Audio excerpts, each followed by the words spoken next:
Graças a Deus, mais uma ministração, livro a ser dito, Tiago, capítulo 1. Que o Senhor ministre ao teu coração, né? Pelo nome do Senhor Jesus. Amém.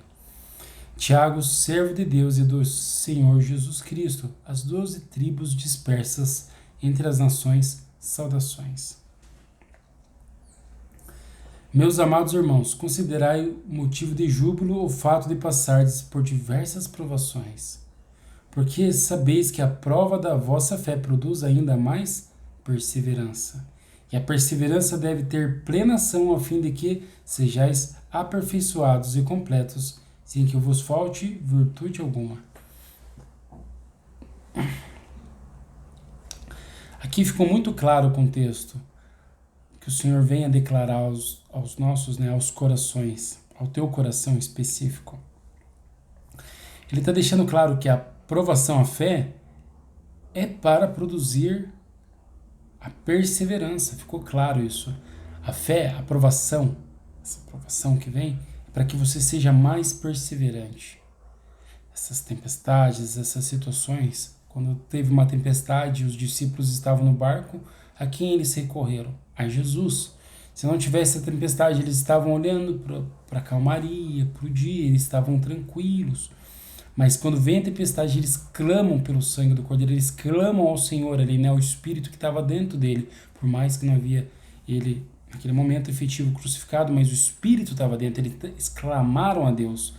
Então, para isso vêm as provações, para que você vai se clamando ao Senhor, porque se ficar tudo calmo, como é que é? Então, ele te conduz, ele te encaminha. E nisso que acontece, quando você clama, você fica perseverante, vira um exercício, você quer buscar Deus. Mas também quando acontece isso, olha o que acontece. Que sejais aperfeiçoados, completos, sem que vos falte virtude alguma. Então, para que tem aprovação também? Para que venha a virtude de Deus. O que é virtude? Os dons do Espírito. Porque na aprovação você lembra do nome do Senhor. Tem que ser humilde, eu tenho que ser humilde, eu tenho que ser humilde, suportar pelo nome do Senhor. Eu tenho que devolver bem, com o mal que me fizeram. Então a fé, o que é provado? A fé, o que você aprendeu, o que você creu. Então você se segura e você se esforça até onde Deus permite, porque é Ele que permite, E ali Ele vai transformando o teu coração e pela fé, porque você tem fé e o Senhor sabe disso. Então ali Ele derrama virtude para ti. Então os dons espirituais, inclusive amor, benignidade, caridade, longanimidade, a perseverança, tudo isso, essas maravilhas vêm com aprovação. Então a aprovação não é para ser derrotado, não é para ser desprezado, não. Para o salvo, por irmão em Cristo Jesus, é para ele ser aprimorado e para ele ser transformado de fé em fé, Então Deus vai provando, a vida é uma provação, entende? Então vai ficando pronto, É uma única fé na palavra de Deus, Mas ele vai te provando, E você vai mostrando fé, e ali você vai sendo enriquecido com o Espírito da verdade, com os dons, porque Deus ele te ama quando ele está fazendo, ele está te vendo, e ele está fazendo isso com você, e ele está vendo você se voltar humilde para ele, clamar a ele e pedir perdão pelo erro, e assim ele te perdoa, e nisso ainda ele te acrescenta. A única pessoa que faz isso, que dá bem para quem faz mal e chama atenção nele e coloca ele numa situação humilde para ele encher de riquezas, é Deus. É o Senhor Jesus, é o Pai, é o Filho com o Espírito Santo, que é o mesmo. O Senhor de Nazaré, Deus vivo, Deus Pai. Ele é muito bom e ele devolve com bem por todo o mal que foi feito. Ele é incrível. Se algum de vós tem falta de sabedoria, rogai a Deus que a todos concede liberalmente, com grande alegria. A sabedoria é a palavra viva, é o Jesus de Nazaré, é ele mesmo, ele é a palavra, Então, é concedido vida, porque ele também é vida. E é concedido caminhar, porque ele é o caminho. Então, a pessoa é enriquecida de vida nesse caminhar, É enriquecida de conhecimento da verdade no agir. Deus a manifesta e faz isso com alegria, pois Deus tem a alegria de se revelar a tal pessoa. Deus o ama. Sim, ele te ama. Todavia, peça com fé, sem qualquer sombra de dúvida, pois quem crê com reservas é semelhante à onda do mar, agitada e levada pelos ventos. Não imagine tal pessoa que assim receberá alguma coisa do Senhor, pois é vacilante e inconstante em todos os seus caminhos. Continuando, contudo, o irmão de condição humilde deve gloriar-se em sua dignidade. Veja, contudo, o irmão de condição humilde. Jesus nos declarou aquela palavra, né? Dos humildes ao reino dos céus, né? Dos pequeninos, dos humildes, que são como crianças, porque dos que são como crianças é o reino dos céus. Ou seja, dá para compreender que a pessoa é abençoada por Deus quando ela está em humildade. Ela foi provada e está agindo com humildade. Ela não exalta a sua própria pessoa, antes ela se humilha. Então, na humildade, na humilhação, ela está sendo abençoada, porque ninguém por si só é merecedor que o Senhor Jesus venha, padeça na cruz e pelo sangue dele alguém receba alguma coisa. É pelo amor de Deus. Então, os abençoados são pessoas que estão em humildade, sem se exaltar. Então, para os humildes é o reino dos céus e também as bênçãos e o ser ouvido por Deus. É o que deixa claro o Espírito da verdade. O irmão rico deve orgulhar-se em sua pequenez, pois ele também passará como a erva do campo, porque o sol se levanta com seu calor intenso e seca a planta. Cai então a sua flor e toda a sua beleza e glória desvanecem. Da mesma forma, o rico definhará em meio a seus muitos compromissos. É um ato de comunicar-se a Deus, né? De se chegar a Deus. E isso tem uma certa...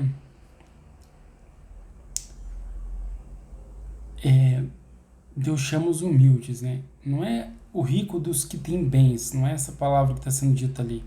Mas está falando sobre compromisso, sobre rico, o que está com a cabeça cheia, né? Com os pensamentos cheios de compromisso, está deixando claro. Porque não é pelo ter coisas não é pecado, senão assim, como seria? Davi teve bastante, Salomão teve bastante, mas é onde está a mente, né? Porque diz a palavra de Deus, onde estiver sua mente, ali estará o seu coração. Se a pessoa no físico tem coisas, mas a mente dele está em Cristo, sendo humilde, ele não está se exaltando, se fazendo um rico, uma mente sábia. Então, os que se deixam de se exaltar, suas obras, os seus feitos e tudo mais, são os que são pequeninos, entende? E os que... E não que a palavra de Deus seja pequena, mas eles são pequenos na sua humildade e eles louvam a Deus, eles dão a honra e a glória ao Senhor e vivem observando, meditando em Deus. E assim Deus os preserva, porque para isso Deus os colocou. Então, quando a pessoa está em seus pensamentos muito grandes, muitas coisas, é necessário que o Senhor venha e transforme também o pensamento dela, para que então ela veja a luz da vida e se torne verdadeiramente uma alma, uma consciência humilde do Senhor. Deus transforma, por isso ele converte, por isso a conversão, entende? Por isso ele é salvador, porque ele vem a salvar as pessoas que não estão de acordo com a palavra de Deus. Feliz a pessoa que persevera na aprovação, enquanto após ter sido aprovada, receberá o prêmio da coroa da vida, que Deus prometeu aos que o amam. Entretanto, ninguém ao ser tentado deverá dizer, estou sendo tentado por Deus. Ora, Deus não pode ser tentado pelo mal, e a nenhuma pessoa tenta. Cada um, porém, é tentado pelo próprio desejo, mau desejo, sendo por esse iludido e arrastado. Em seguida, esse desejo, tendo concebido, faz nascer o pecado, e o pecado, após ser consumado, gera morte. Meus amados irmãos, não vos permitais ser enganados. Toda boa dádiva e todo dom perfeito vem do alto, descendo do Pai das luzes, em quem não há oscilação, como se vê nas nuvens inconstantes. Nuvem está dizendo pensamento. Nuvens inconstantes, ele está falando em espírito, ou seja, ele está se referindo a pessoas. Nuvens, pensamentos, mentes que armazenam dados, que armazenam água. Água quer dizer sabedoria, ensinos, entende? Então, as mentes são como nuvens. Então, Deus, ele não é oscilante. Tem toda a sabedoria e tem todo o conhecimento, entende? Você já viu uma nuvem, passa os raiozinhos, e você já viu um desenho de um cérebro onde tem as ondazinhas assim, entende? Deus fala em parábola. Ou seja, Deus é perfeito e ele não oscila, ele fica firmado. Então Deus é uma nuvem carregada de sabedoria, uma nuvem infinita, inclusive. Que lindo, né? De acordo com a sua vontade, ele nos gerou pela palavra da verdade, a fim de sermos como que os primeiros frutos de toda a sua criação. Assim, meus irmãos queridos, tende esses princípios em mente. Toda pessoa deve estar pronta para ouvir, mas tardia para falar e lenta para irar. Porque a ira do ser humano não é capaz de produzir a justiça de Deus. Portanto, livrando-vos de todo tipo de impureza moral e aparência de maldade, recebei humildemente a palavra em vós implantada, a qual é poderosa para salvar a vossa vida. Recebei humildemente.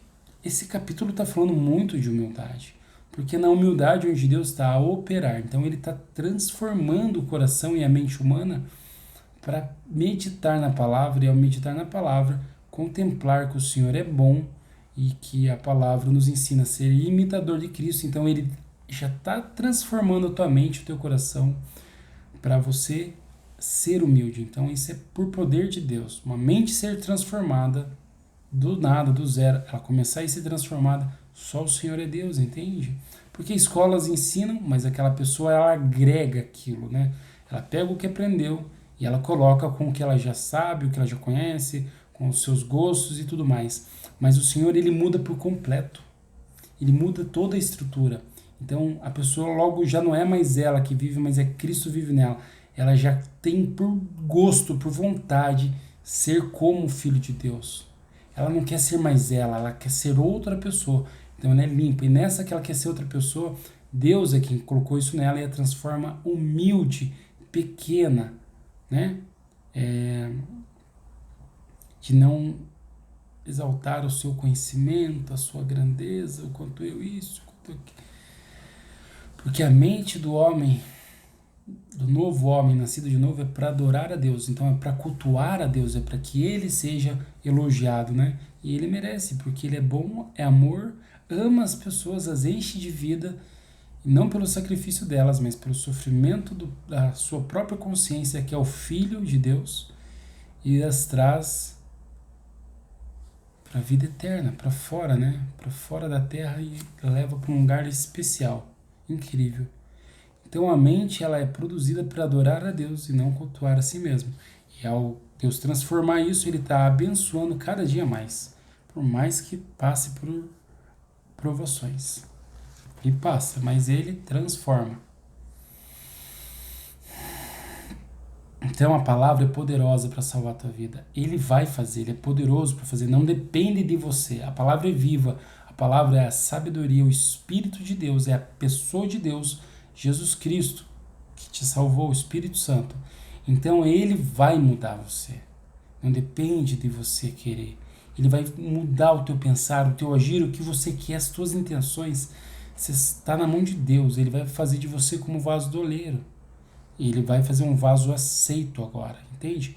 Um vaso bem moldado. Ou você está na mão do ourives, né? Deus e Jesus vem como o fogo do ourives. Então ele te transforma, tira as impurezas de você, que é mente, pessoa. Teus pensamentos ele purifica. Então as tuas ações logo também passam a ser purificadas. Então a palavra é poderosa. Quer dizer poderoso? Que vai até uma parte. Não. Poderoso quer dizer capaz. Ele faz. Poderoso quer dizer, o poderoso de Deus é infinito poder. Então, é impossível que ele erre. Ou seja, ele é poderoso de verdade. E movendo a mão, querendo Deus agir, quem impedirá? E tanto é que Deus quis agir, que deu seu Filho unigênito, Jesus Cristo, que padeceu e foi crucificado em você, sofreu estando em ti. O que quer dizer isso? que o Espírito Santo está sofrendo aqui na Terra também. Ele é uma pessoa e ele está sofrendo com tudo isso nessas transformações. Mas ele também ele está sofrendo estando no corpo com você, mas ele te ama. E quando ele termina a obra lá, que foi dito está consumado, ele é levado aos céus, né? O Espírito de Cristo. Ou seja, vai ter um momento que vai ser dito está consumado e você herda a vida eterna, porque Cristo te leva para lá, ele termina a obra no madeiro, termina de jorrar a vida sobre você, ele te vivificar por inteiro, vivificar tua mente por inteiro. Aí você pode entrar no paraíso, na glória, estar dentro da vida que é Deus. Portanto, se alguém é ouvinte da palavra e não praticante, é semelhante a um homem que contempla o próprio rosto no espelho e depois de contempla o próprio rosto no espelho e depois de admirar a si mesmo, sai e logo se esquece da sua aparência. O espelho analisa o externo, né? Mas o espelho ali está falando do interno, de espelhar interno, de olhar para dentro, olhar para os seus pensamentos. Então aquele que é praticante, ele está espelhando Cristo na própria pessoa, porque o que está sendo visto então é Cristo que transformou os pensamentos e está operando na vida daquela pessoa, doando o seu caráter, porque o sacerdote é doador, né? Doando suas qualidades, as suas benéficas, o seu amor, a própria longanimidade, e isso está sendo criado em você, sendo recriado em Cristo, ao ser um verdadeiro adorador, um praticante da palavra de Deus. Então é Ele quem está te transformando, dia após dia. Porém, a pessoa que observa atentamente a lei perfeita, a lei da liberdade, e nela persevera, não sendo ouvinte negligente, mas praticante zeloso, será muito feliz em tudo que empreender. Porque Cristo ele vem não para te levar para um lugar ruim, não para te deixar sofrendo. Antes você estava assim, então ele vem para te tirar da maldição, do erro que você se encontrava, das situações que você se achava. Então ele é o libertador para te tirar dali, entende? Por isso que tudo que empreender fazer, porque Cristo que te coloca o verdadeiro empreender fazer, é Ele que realmente te edifica, para que você saia do sofrimento, do aperto, daquelas ilusões e venha para a verdade, tenha vida e seja um verdadeiro caminhante, né, na palavra do Senhor. E quando você caminha na palavra, é abençoado pela palavra, Deus te ajuda em todas as coisas, no comer, no beber, no vestir, no andar, em tudo, mas principalmente aqui. Aqui dentro ele resolve todas as dores, problemas, sofrimentos, ilusões, tristezas, remorsos, culpas, porque com o sangue, com o Espírito dele, ele te transforma com poder e glória. E ao fazer isso pelo sacrifício dele que ele o faz, ele te regenera em uma nova pessoa. Então, agora não vive mais em maldição, porque a maldição é o que tem na lei, né? Agora ele te conserva no amor, e no amor você recebe graça. Graça é imerecido, favor imerecido, é amor, é ato de perdão, de benevolência, e ele te guia com amor. Olhando Deus lá de cima, não viu nenhum que soubesse fazer o bem, então ele não está pagando ninguém, ele está ajudando, ele está perdoando, porque ele é bondoso. Se alguém se considera religioso, mas não refreia sua língua, engana-se a si mesmo. Sua espiritualidade não tem valor algum. Essa palavra já permite saber onde que foi os erros, né? Ele já manifesta ali agora como acertar, então. A religião que Deus, o nosso Pai, aceita como sincera e imaculada é esta: cuidar dos órfãos e das viúvas em suas dificuldades e, especialmente, não se deixar corromper pelas filosofias mundanas. É Deus que cuida, então, agora que a tua boca não erra. Então, através da tua boca, ele fala a verdade e a verdade te guia pelo caminho perfeito, né? Então, ele transforma até as tuas palavras para que agora seja semeado o bem, para que se colha o bem, né? Porque do que o homem plantar, isso colherá. Então, Através da tua boca, o Espírito Santo começa agora a promover a obra do amor, para que você colha o amor. Porque Ele te dá o amor que Ele planta. É uma coisa incrível. Deus planta e te dá a comer do fruto dele, do fruto de Jesus Cristo. Por isso Ele vem e faz. Ele é o semeador, Ele é o que faz a boa plantação, né? E é Ele quem edifica. Então, nisso daí você se alimenta não de filosofias humanas, mas da palavra de Deus. E nela é achado e vivo e permanece, graças às mãos poderosas do Senhor Jesus Cristo. Creia e diz amém.